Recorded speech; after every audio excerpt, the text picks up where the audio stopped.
이 시간 저희들이 베드로후서 1장을 읽었습니다. 베드로후서 1장은 베드로후서는 1장부터 3장으로 되어 있고요. 베드로후서는 베드로 사도가 이제 순교하기 전에 쓴 글입니다. 그리고 이미 베드로 사도도 바울 사도와 마찬가지로 이제 죽을 때가 가까이 왔음을 알게 됩니다. 내가 이제는 이 장막을 벗을 때가 되었다라고 말하고 있습니다. 우리가 읽었지만 1장에서요. 그래서 이제 마지막 내가 이 세상을 떠나기 전에 사랑하는 형제 자매들에게 꼭 전하고 싶은 말씀이 있다라고 하면서 바로 이것을 너희들에게 생각나게 하고자 내가 기록한다 하면서 쓰고 있는 글이 바로 베드로 후서입니다. 그래서 베드로 후서는 아마 AD 64년 이후에 해서 순교하기 직전까지 67년 아니면 68년 초까지 해서 쓰여진 글이다라고 보면 됩니다. 베드로 사도가 마지막 가장 순교하기 직전에 쓴 말씀이 바로 이 베드로 후서입니다. 베드로 후서 1장 오늘 읽은 말씀을 보면은 공통적으로 나온 단어가 있는데 알다라는 단어입니다. 알림에 대해서 말하고 있습니다. 그래서 여러분 알미 2절에도 알므로 3절에도 알므로 8절에도 알기에 12절에도 알고 14절에도 알미라 또 16절에도 알게 한 것은 20절에도 알 것은 이처럼 알다라는 단어가 많이 나옵니다. 우리가 여러분 요한 사도는 요한복음 10장 3절에서 영생이 뭐냐? 영생은 하나님과 그의 아들을 아는 것이 영생이다라고 가르쳐주고 있죠. 여러분 베드로 사도는 오늘 너희들이 이것을 알기 때문에 알미고 삶이 됐다라고 말합니다. 하나님을 알기 때문에 하나님을 사랑하고 하나님을 믿고 예수 그리스도를 알기 때문에 그분을 따르는 제자들이 됐다라고 말합니다. 성령님을 알기 때문에 성령께서 인도하심에 순종하며 따라가는 하나님의 백성이 되었음을 말씀을 통해서 우리가 보게 됩니다. 우리가 뭔가를 안다라는 것은요, 이것은 경험적으로 아는 것을 말합니다.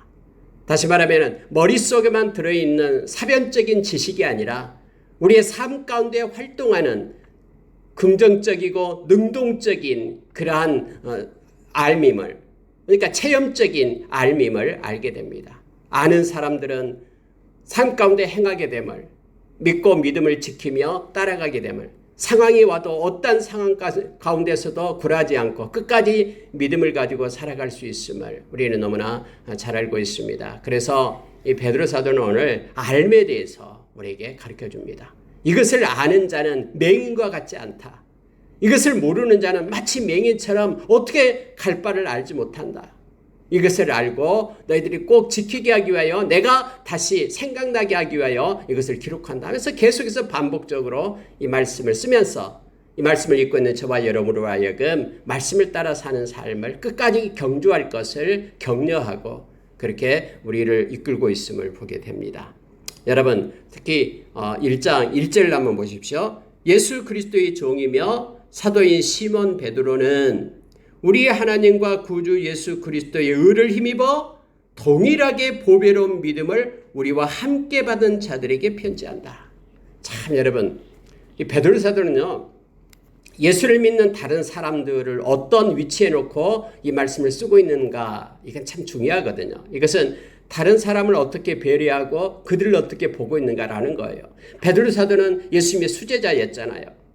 그럼 우리가 어떻게 생각하면은 뭔가 주장하는 자세로 뭔가를 할 수 있고 그럴 것도 같은데 여러분 그렇지 않잖아요. 베드로서는 어떻게 얘기하냐면요. 보배로운 믿음을 우리와 함께 받은 자들. 언제나 여러분 이렇게 수식어를 가지고 말합니다.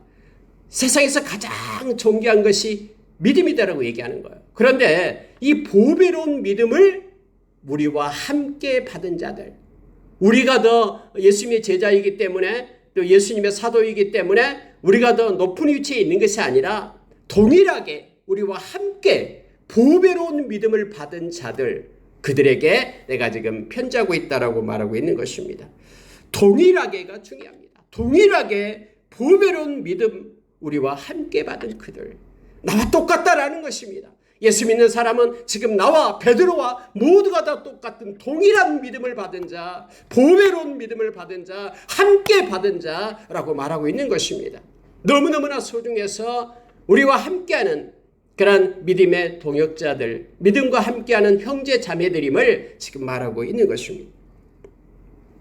예수 그리스도의 의를 힘입어, 이 말은요, 예수님께서 십자가에서 행하셔서 예수님의 피로 말미암아, 보혈로 말미암아 저와 여러분이 죄사함을 받고 예수 그리스도의 의를 힘입었잖아요.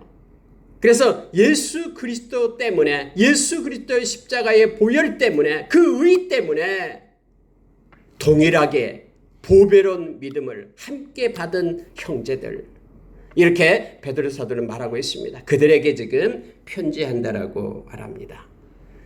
하나님과 우리 주 예수를 알므로 은혜와 평강이 너희에게 더욱 많을지어다.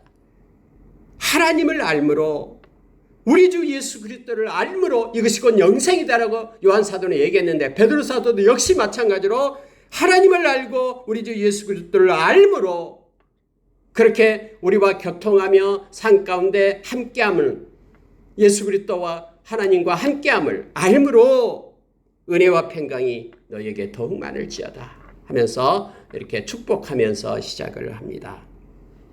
여러분, 우리가 이 세상 살아갈 동안에 하나님을 알고 예수님을 아는 것, 우리의 삶 가운데 함께 동행하고 동거하는 삶을 사는 것, 함께 교통하며 친밀한 가운데 사는 것, 그럴 때 예수님의 그 은혜가 우리 가운데 임하고 평강이 더욱더 우리를 확장하고 우리를 두르고 있음을, 두르게 됨을 알게 됩니다. 베드로사도 동일하게 말하는 거예요. 그렇게 예수님을 알고 하나님을 아는 것, 깊은 교제가 있는 것, 그것 때문에 하나님의 은혜 가운데 있고 하나님의 평강, 우리 주님의 평강 가운데 너희들이 있기를 원한다 하면서 인사로 시작하고 있음을 보게 됩니다. 자, 여러분 3절 한번 보십시오. 그의 신기한 능력으로 생명과 경건에 속한 모든 것을 우리에게 주셨으니. 여러분, 베드로 사도가요, 성령의 감동으로 이 말씀을 쓰잖아요. 모든 성경은 하나님께서 쓰신 것이죠. 성령의 감동으로요. 오늘 뒤에도 나옵니다. 베드로 사도가 그렇게 고백을 합니다. 성령의 감동으로 쓴 하나님의 이 말씀. 원래 베드로 사도는 어부 출신이잖아요. 어디 문화생도 아니고요. 엄청나게 뭔가를 배운 사람도 아니잖아요. 근데 여러분, 이 베드로 후서, 앞에 베드로 전서를 보면 너무너무나 깊어요. 이 말씀이요. 그러니까 하나님께서, 성령께서 감동으로 쓰여졌기 때문에 그렇습니다. 오늘 3절의 말씀을 보면은요, 그의 신기한 능력으로. 여러분, 우리는 하나님의 그 능력을 알 수가 없어요. 근데 하나님의 방법, 하나님의 그 오묘하고 신기한 능력을 가지고 하나님께서, 우리 주님께서 생명과 경건에 속한 모든 것을 우리에게 주셨다라고 말합니다. 생명에 속한, 영원한 생명을 속한 모든 것들을 하나님의 신기한 능력으로 우리에게 주셨다라고 말합니다. 하나님의 그 신기한 능력으로, 사람이 알 수 있는 알 수 없는 그 능력으로 생명과 경건에 속한 모든 것을 하나님께서는 우리에게 허락해 주십니다. 여러분, 우리가 가지고 있는 지혜와 지식은 짧습니다. 너무나 적습니다. 그래도 우리는 때로는 착각합니다. 우리가 알고 있는 이 지혜와 지식을 가지고 하나님의 능력을 제한하고 하나님의 그런 일하심을 갖다가 가두는 경우가 있습니다. 그거 아니야. 하나님이 그렇게 할 수 없어. 이렇게 말하는 이들이 있습니다. 아니요. 하나님께서는 할 수 있습니다. 어떤 경우라도 하나님은 전능하신 하나님이기 때문에 신기한 능력으로 할 수 있습니다. 여러분, 베드로가 처음에 그랬잖아요. 사도행전 10장에 보면은 베드로는 계속해서 그 율법에 매여 있었잖아요. 여러 가지 율법에 정한 것, 부정한 것은 내가 먹지도 않았고 하면서 계속해서 얘기하잖아요. 그런데 하나님께서는 이 베드로의 마음을 바꾸잖아요. 이방인들과 같이 하지도 않았고 식사도 함께 하지 않았고 말씀을 전하려고 하지도 않았잖아요. 그런데 하늘에서 보자기에 많은 그런 짐승들이 내려와서 쌓인 것을 내려와서 잡아먹으라. 3번씩이나 그렇게 얘기하잖아요. 베드로 말하잖아요. 이 스테레오타입, 이 고정관념 속에 베드로는 잡혀 있었잖아요. 아니요, 내가 지금까지 이 부정한 음식 먹지도 않았습니다. 먹을 수 없습니다. 3번씩이나 내려오면서 하나님께서 우리 주님께서 깨끗게 한 것을 너가 부정하다 말하지 마라 라고 말씀을 하죠. 그래서 이와 같이 하나님께서는요, 이 베드로의 마음을 변화시키고 그래서 고넬료의 집에까지 갈 수 있는 힘과 동력을 허락해 주잖아요. 그곳에 가서 베드로가 깜짝 놀라잖아요.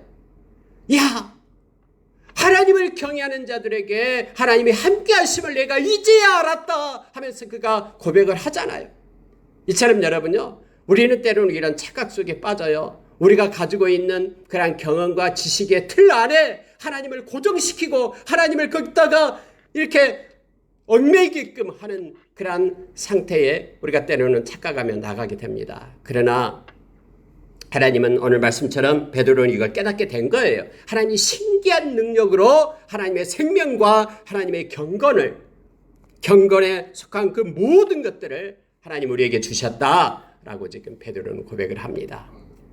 하나님의 놀라운 능력이 저와 여러분과 함께합니다. 우리의 지각을 뛰어넘는 하나님의 은혜가 우리와 함께합니다. 빌립보서 4장 6절에 어떤 염려와 근심이 있을 때 그걸 다 내려놓고 모든 일에 기도와 간구로 하나님께 구하기만 하면은 우리가 상상할 수 없는 우리 지각을 뛰어넘는 그러한 하나님의 평강이 예수 그리스도 안에서 우리에게 임한다라고 성경은 가르쳐주고 있습니다.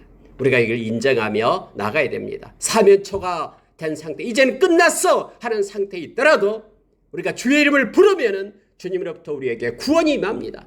이건 말씀이 약속해 준 것이기 때문에 그렇습니다. 그래서 우리의 지식을 뛰어넘어 말씀을 붙잡고 살아가는 믿음의 사람들이 저와 여러분들이 다 되기를 원합니다. 자, 여러분.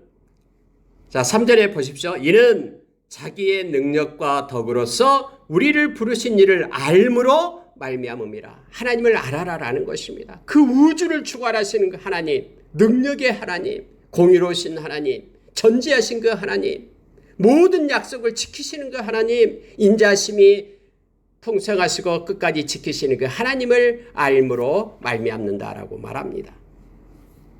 하나님을 아는 것만큼 우리는 더 신뢰하고 의지할 수 있습니다. 하나님을 아는 것만큼 더 사랑하며 하나님의 사랑을 깨닫는 것만큼 우리는 더 사랑하며 나갈 수 있습니다. 자, 여러분 4절에 보십시오. 이로써 그 보배롭고 지극히 큰 약속을 우리에게 주사 이 약속으로 말미암아 너희가 정욕 때문에 세상에서 썩어질 것을 피하여 신성한 성품에 참여하는 자가 되게 하려 하셨느니라. 저와 여러분을 하여금 신성한 성품, 하나님의 그 마음과 성품을 가지고 살아가는 거룩한 자로 세우기 위하여 하나님께서 그렇게 일하셨다라고 우리에게 말씀해 줍니다. 그러면서 너희는 이제 하나님의 사람이 되었으니까, 하나님께 속한 신성한 성품에 참여하는 자가 되었으니까, 거룩한 존재가 되었으니까 이제부터 너희들은 더욱 힘써서 행하라라고 말합니다. 더욱 힘써서 행할 것이 뭐냐면요. 자, 5절에 보십시오. 그러므로 너희가 더욱 힘써 너희 믿음의 덕을, 덕의 지식을, 지식의 절제를, 절제의 인내를, 인내의 경건을, 경건의 형제 우애를, 형제 우애의 사랑을 더하라. 여러분, 우리가 거룩한 성품에 참여하는 자 되었다라는 것은 하나님의 자녀가 되었다라는 것이에요. 그러면은 하나님의 자녀가 되면은요, 가만히 있어도 저절로 우리가 거룩한 삶을 살아가는 것 아니잖아요. 아직까지 우리 가운데는 이 죄성이 있잖아요. 우리 육신을 입고 있는 이상 죄성이 있습니다. 그래서 우리가 이처럼 더욱 힘써서 성화의 삶을 살아갈 것을 지금 요청하고 있는 것입니다. 여러분이 더욱 힘써라라는 것은 이제 구원받기 위해 더욱 힘써라라는 뜻이 아니에요. 구원은 우리가 힘쓴다고 된 것이 아니죠. 전적인 하나님의 은혜로 우리는 구원을 받았습니다. 그러면은 구원받은 하나님의 백성은 이 땅에서 하나님이 기뻐하는 또 선을 행하는데 우리가 힘써야 된다라고 지금 베드로 사도는 가르쳐 주는 거예요. 더욱 힘써서 행하라라고 말합니다. 구원의 문제가 아니라 성화의 문제임을 가르쳐 줍니다. 우리의 구원은 우리의 노력으로 얻을 수 없습니다. 오직 하나님의 은혜의 선물로 우리에게 주어진다라고 에베소서 2장 8절에서 10절 가르쳐두고 있죠. 그러나 구원받은 하나님의 백성들 거룩한 성품에 참여하는 그러한 성화의 삶을 힘써 살아갈 것을 우리에게 요청하고 있습니다. 여러분, 베드로뿐만 아니라 바울 사도도 역시 동일하게 말하고 있어요. 바울도 역시 성화를 위하여 성도의 그런 신앙적인 훈련, 연단 이것이 필요함을 거듭해서 가르치고 있음을 우리가 빌립보서 2장에서도 그리고 디모데전서 4장에서도 성경은 우리에게 말해주고 있습니다. 여기서 여러분 8가지를 말합니다. 여러분 보십시오. 8가지 하나하나가 묵상하면은 오늘 시간이 너무 많이 걸리겠죠. 그래서 이건 다음에 기회 있을 때 이 말씀을 나누기로 하고요. 짤막하게 말씀을 드리면은 자, 믿음입니다. 우리는 믿음을 가지고 있잖아요. 믿음이고 그 끝이 제일 위에가 사랑입니다. 그러니까 믿음과 사랑 그 사이에 6가지가 들어가고 있습니다. 이것은 하나님의 백성이 그렇게 더욱 힘써야 될 덕이다라고 말합니다. 우리가 여러분 이 땅에서 하나님의 백성으로 살아갈 때 이와 같은 덕을 우리가 더욱 힘써서 그렇게 변화된 거룩한 성품을 가지고 살기를 원합니다. 이걸 더욱 힘쓰면은 우리가 잘 아는 갈라디아서 5장 22절 23절에 나온 성령의 열매를 우리가 맺히게 됨을 알게 됩니다. 자, 여러분 믿음의 덕을 얘기합니다. 믿음의 덕을 세상에서 가장 넉넉하고 관용 있는 사람이 덕 있는 사람입니다. 그래서 이런 얘기가 있잖아요. 아름다운 사람은 아름답게 꾸미려고 노력하잖아요. 근데 아름다운 사람을 지배하는 사람은 지혜로운 사람입니다. 머리가 잘 돌아가는 사람은 힘 있는 사람이 지배합니다. 그래서 옛날에 이렇게 깡패 두목들이 이렇게 미인들 취하고 그러잖아요. 그러니까 미자 위에는 용자가 있습니다. 용자가 이렇게 용감한 사람이 힘을 가지고 하죠. 근데 여러분 힘 있다고 다 세상을 정복합니까? 아니죠.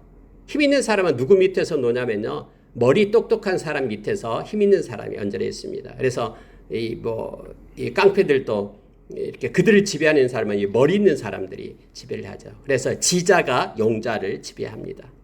근데 그럼 지식이 있다고 해서 다 세상을 정복합니까? 아니요. 지식 있는 자보다 그 위에 있는 사람은 바로 덕 있는 사람이죠. 덕 있는 사람이 이 지자를 지배를 하죠. 여러분 오늘 하나님의 백성으로서 우리가 덕을 가지고 너그러운 마음을 가지고 훈련하며 그렇게 새롭게 성품을 다질 것을 얘기합니다. 좁쌀 마음 말고 넓은 간용이 있는 덕 있는 사람으로 덕을 쌓아 믿음 위에 덕을 올려라. 그러면 덕이 있다고 해서 모든 걸 갖다 다 마음대로 행할 수 있다. 사람들이 자기를 따른다고 해서 마음대로 행할 아니다. 절제를 알아야 된다 해서 그 위에 절제를 훈련할 것을 말합니다. 절제, 그래서 덕 위에 지식을 얘기합니다. 덕이 있어도 지식은 하나님을 아는 지식을 얘기하죠. 마음이 넓고 해도 뭘 정확히 알아야 되죠. 그래서 하나님을 알고 따르는 지식을 하나님을 아는 지식이 있을 때 우리는 하나님을 더 깊게 가까이 나가고 더 확신하며 믿음으로 나갈 수 있잖아요. 그리고 지식 위에 절제를 다 행하는 것이 아니라 내가 다 알고 있다고 해도 지식이 있다고 해도 그것을 절제할 줄 아는 힘을 가져라라고 말합니다. 그리고 절제 위에 인내를 말하고 있죠. 여러분 사랑하면은 인내해야 되잖아요. 믿음으로 살려면 인내가 필요하죠. 소망을 가지고 살아갈 때 우리가 또한 인내가 필요하잖아요. 그래서 큰 인내를 연단할 것을 요청하고 있습니다. 우리 인내하지 못하면 다 망가집니다. 마이크 소리가 커졌다 줄어졌다 그러네요. 그래서 여기서 말하는 인내를 가질 것을 말합니다. 경건입니다. 가장 여러분 경건이라 할 때는 하나님과 동행하는 것이 경건이죠. 하울링이 나죠. 경건입니다. 경건은 하나님과 함께하는 삶, 인내하면서 경건할 것을 말합니다. 그리고 경건의 형제 우애를 이렇게 말하고 있습니다. 형제 우애. 예수 믿는 하나님의 백성들을 하나로 하고 함께 서로 교통하는 삶. 참 형제 우애가 중요합니다. 이게 바로 예수님께서 우리에게 계명으로 줬던 서로 사랑하라라는 것이거든요. 그리고 그 위에 이제 온전한 사랑을 더하라라고 말합니다. 자, 이와 같이 8가지를 가지고 이것을 가지고 삶 가운데 실천하는 그러한 삶을 살아갈 것을, 거룩한 성품에 참여할 것을 성경은 가르쳐주고 있습니다. 여러분 한번 보십시오. 8절에 보면 이렇게 됩니다. 이런 것이 너희에게 있어, 위에서 말한 8가지를 얘기합니다. 믿음, 덕, 지식, 절제, 인내, 경건, 형제 위의 사랑, 이런 것이 너희에게 있어 흡족한즉 너희로 우리 주 예수 그리스도를 알기에 게으르지 않고 열매 없는 자가 되지 않게 하려니와. 이걸 행하면은 여러분 열매 맺는다라고 말합니다. 그래서 열매 있는 자가 된다. 성령의 열매들이 맺히게 됨을 알게 됩니다. 사랑과 희락과 화평과 오래 참음과 자비와 양선과 충성과 온유와 절제의 열매들, 이런 성령의 열매들이 맺혀지게 됨을 알게 합니다.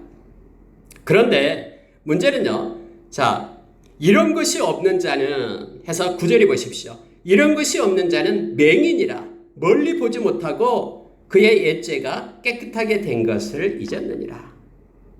자, 그의 모든 죄가 예수님의 보혈로 깨끗하게 된 것을 잊어버리고 자기 마음대로 생활한다라는 거예요. 맹인처럼 알지 못하고 그런 답답한 인생을 살아갈 수밖에 없고 열매 맺지 못한다라고 말하고 있습니다.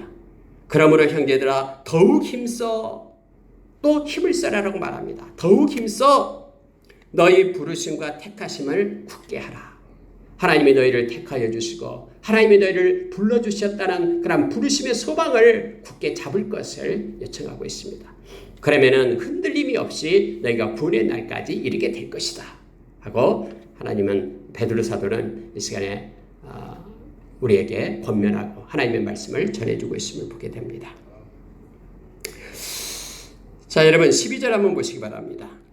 이제 베드로 사도가 이제는 내가 이 세상을 떠날 때가 되었다, 이것을 직감하고 내가 이것을 알고 이미 있는 진리에 너희들이 서 있으나 내가 항상 너희에게 생각나려 한다 하면서 가르쳐주고 있는 말씀이 있습니다.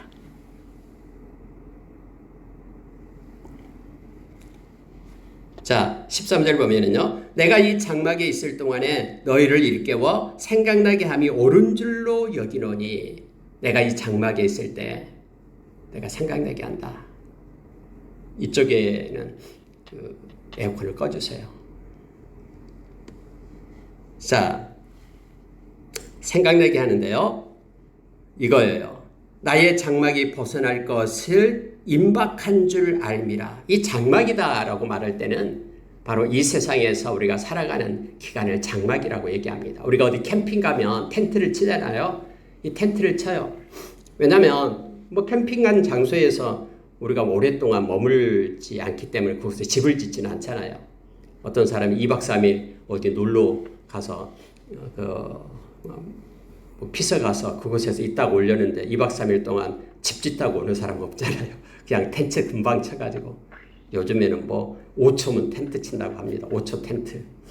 근데 이 텐트를 말하고 있어요. 이것이 바로 장막이에요, 장막. 그러면 우리의 집은 어디냐 그러면은 본향에 있어요. 우리가 짓지 않는 하나님이 지어주신 아름다운 집이 있어요. 그래서 베드로 사도는 오늘 말할 때 장막이라고 표현합니다. 이 장막은 텐트를 얘기합니다. 근데 내가 이제는 나의 장막을 벗을 것이 임박한 줄 알게 된다. 이 말은요, 그러면 이 장막은 뭘 나타냅니까? 우리의 육신을 나타내겠죠. 우리의 육신을 이제 벗고 우리의 영혼이 하나님 앞에 갈 때가 다가왔다 라고 말합니다. 우리 주님 오실 때는 우리는 영원한 부활체를 우리가 입게 되는 것이죠. 근데 이 땅에서 우리 육신은 흙으로 왔기 때문에 흙으로 돌아가고 우리의 영혼은 하나님 앞에 서게 됨을 말하고 있죠. 그래서 내가 힘써 너희로 하여금 내가 떠난 후에라도 어느 때나 이런 것을 생각나게 하려 하노라. 내가 이 세상을 떠난 후라도 너희들이 이것을 생각하게 하기 위하여 내가 지금 편지를 쓰고 있다. 왜냐하면 이것은 중요한 것이기 때문에 하면서 편지 쓴 이유를 말하고 있습니다. 자, 16절 보니까 이렇게 말합니다. 우리 주 예수 그리스도의 능력과 강림하심을 너희에게 알게 한 것은 교묘히 만든 이야기를 따른 것이 아니요 우리가 그의 크신 위엄을 친히 본 자라. 여러분, 예수님에 대해서 예수님의 능력, 예수님이 얼마나 능력이 있으신지, 예수님께서 강림하심, 이 모든 것들은 꾸며낸 얘기가 아니다라는 거예요. 다른 어떤 종교처럼 그렇게 만들어진 얘기가 아니라 이것은 우리가 친히 본 것이다 라고 말하는 거예요. 그래서 이것은 지금 팩트고 이것은 반드시 성취되고 이루어진 것이다 라는 사실을 말해주고 있는 것입니다. 베드로 사도는 그렇게 말하는 거예요. 변화산에서 내가 예수님의 능력을 보았다라고 지금 말합니다. 변화산에 예수님과 함께 올라갔을 때 하늘에서 일어나는 소리를 들었고 변형된 예수 그리스도를 우리가 보았다라는 거예요. 그 능력의 주님을 보았다라고 말합니다. 그 주님께서 말씀의 약속처럼 반드시 강림하시고 또 그분은 능력이 많으신 분임을 내가 보았다라고 지금 말하고 있는 것이에요.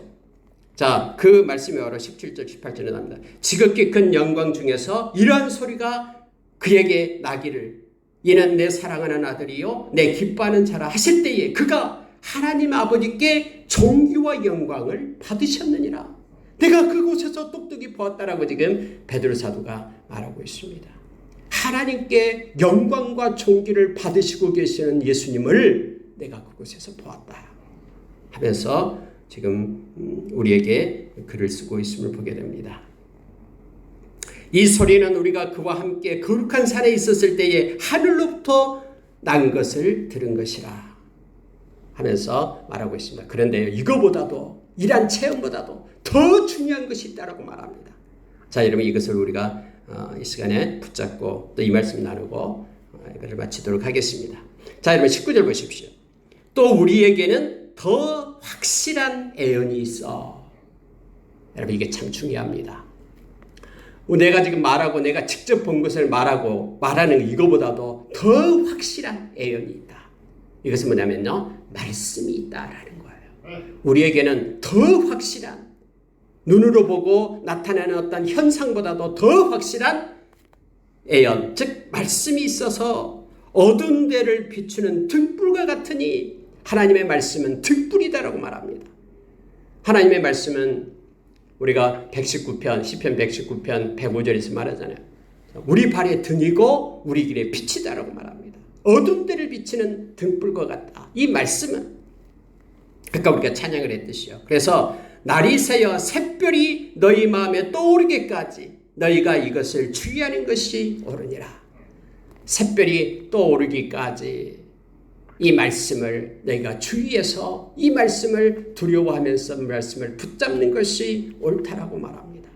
말씀을 소홀하게 함부로 대하지 말고 말씀을 붙잡고 말씀을 사랑하며 나아갈 것을 요청합니다. 말씀은 등불이기 때문에 말씀은 반드시 성취되는 확실한 예언 말씀이기 때문에 세상은 다 없어진다고 해도 하나님의 말씀은 소멸되지 않기 때문에 예수님께서 마태복음 24장 35절에서 말씀했듯이 내 말은 천지가 없어져도 내 말은 없어지지 않고 반드시 성취됨을 주님은 가르쳐 줍니다. 그렇기 때문에 우리는 말씀을 붙잡고 살아가는 사람입니다.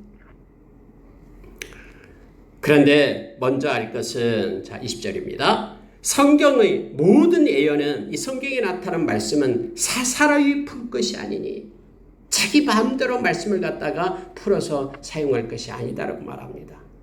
우리의 생각을 말씀에 가미하면은 엄청난 문제가 발생해 버리죠. 여러분 우리가 요한계시록 22장 어제 여러분 제가 말씀을 이렇게 오후에 보내드린 말씀 속에서도 있죠. 요한계시록 22장에 보면은 하나님의 예언의 말씀에 더하거나 빼지 말 것을 말하고 있죠. 더하면은 말씀에 기록된 모든 재앙을 더한다라고 얘기했습니다. 빼면은 구원의 자리에서 빼버리겠다라고 약속해주고 있죠. 여러분 하나님의 말씀을 말씀 그대로 받는 것이 중요합니다. 나의 생각을 더하면은요 어떤 현상이 나타나냐면은 하나님의 말씀을 따라서 우리는 가야 되잖아요. 말씀을 중심으로요.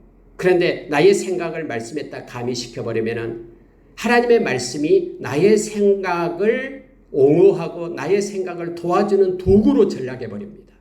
우리가 하나님의 말씀을 따라서 우리의 삶을 조정하면서 가는 것이 맞잖아요. 그런데 나의 생각을 말씀에 따라 하면요 나의 생각이 옳다라고 주장하는 그 근거를 말씀으로 받고 마치 사울 왕처럼 그렇게 행해버리게 됩니다. 그러면서 하나님의 말씀은 초라해져 버리는 거예요. 왜냐면요 하나님께서 이렇게 모든 아말렉 족속을 진멸하라고 했는데 하나님도 아실 거야. 이것 가지고 내가 가서 하나님께 예배드린다고 생각해봐. 진멸하지 않고 살찐 송아지 갖다가 하나님께 예배드리는 거 하나님이 또 좋아하겠지. 이것이 또 옳은 생각으로 바꿔줘 버리는 거예요. 하나님을 위해서라는 그러한 명목으로요. 그러나 이것은 맞지 않습니다. 하나님의 말씀을 가지고 살아가야 됩니다. 말씀 위에 아무것도 둬서는 안 됩니다. 우리가 그래서 우리 하나님 말씀보다 높아진 것, 하나님보다 높아지는 모든 이론들, 모든 것들, 철학들 다 무너뜨리고 모든 생각들 다 우리 그리스도에게 복종하게끔 해야 된다라고 성경은 우리에게 가르쳐주고 있습니다. 성경을 사사로이 풀 것이 아니다 라고 말하면서 21절 이거 보고 마칩니다. 애언은 언제든지 사람의 뜻으로 낸 것이 아니요 하나님의 말씀은 사람의 뜻으로 된 것이 아니다라고 말합니다. 오직 성령의 감동하심을 받은 사람들이 하나님께 받아 말한 것입니다.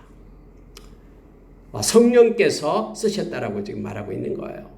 그러면 이 모든 성경 쓰여진 이 성경은요 하나님께서 받아 말한 것이다 이렇게 말합니다. 여러분 우리가 성경을 볼 때 성경의 그 저자에 따라서 성경이 다 독특합니다. 어떨 때는 시로 쓰고 어떨 때는 역사서가 나오고 시문학이 나오고요. 어떨 때는 역사서가 나오고 또 이 저자에 따라서 그 성격에 따라서 성경은 다 다르게 쓰여지고 있으면 보게 되죠. 그러니까 이거예요. 로봇처럼 너 받아 적어 하면서 그대로 하나님께서 말씀하신 것을 받아 적은 게 성경이 아니에요. 이 성경은 성경 저자의 모든 그러니까 전인적인 것들을 주장해서 그의 성격, 그의 마음, 그의 상황, 그의 환경, 그 모든 것들을 다 하나님께서는 통해서 역사에서 쓰여진 것이 바로 성경이거든요. 그래서 성경의 저자들은 그들의 각각의 독특한 성격과 필치를 가지고 성경을 기록했습니다. 성경을 기록할 때 하나님의 영이신 성령님이 초자연적인 그런 능력으로 주관하신 거예요. 그래서 오류 없이 말씀을 정확하게 기록하게끔 하신 거예요. 여러분 오늘 이 베드로후서를 보더라도요. 베드로의 입장에서 이 베드로 사도가 그러한 자기의 능력으로 기록된 게 아니다라는 걸 너무나 잘 압니다. 너무너무나 깊고 오묘한 성령님의 그러한 임재와 관여하심이 있었음을 우리가 깨닫습니다. 우리가 그래서 이 성경은 각자의 저자들의 특징이 나타나지만 그 모든 것을 주관해서 성령께서 기록하셨다라는 것을 우리가 기억하기를 원합니다. 말씀을 마치겠습니다. 오늘 여러분 베드로후서 1장에서는요. 하나님을 알기를 우리가 원합니다.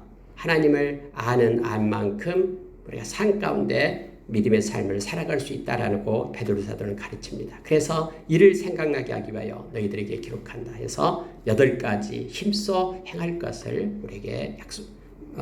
우리에게 권면하고 있음을 보게 됩니다. 믿음으로 삽시다. 우리 주님이 우리를 사랑한 것처럼 마음 가운데 덕을 가지고 삽시다. 하나님을 아는 지식이 더 풍성해지길 원합니다. 그리고 절제하며 살아갑시다. 어떤 순간에도 말씀을 가지고 인내하는 삶을 삽시다. 그리고 형제 자매를 사랑하면서 우리가 살아가길 원합니다. 그리고 믿음으로 사랑으로 살아가기를 원합니다. 또 경건이 빠졌는데요. 경건한 삶, 하나님과 동행하는 삶을 살아서 우리 구원의 날까지 이렇게 하나님의 신성한 성품에 참여하는 우리가 성화를 이루어가는 우리의 삶이 되기를 원합니다. 거룩을 더욱더 거룩한 하나님의 백성으로 더욱더 하나님께 가까이 나아가는 우리의 삶이 되기를 원합니다. 기도하겠습니다.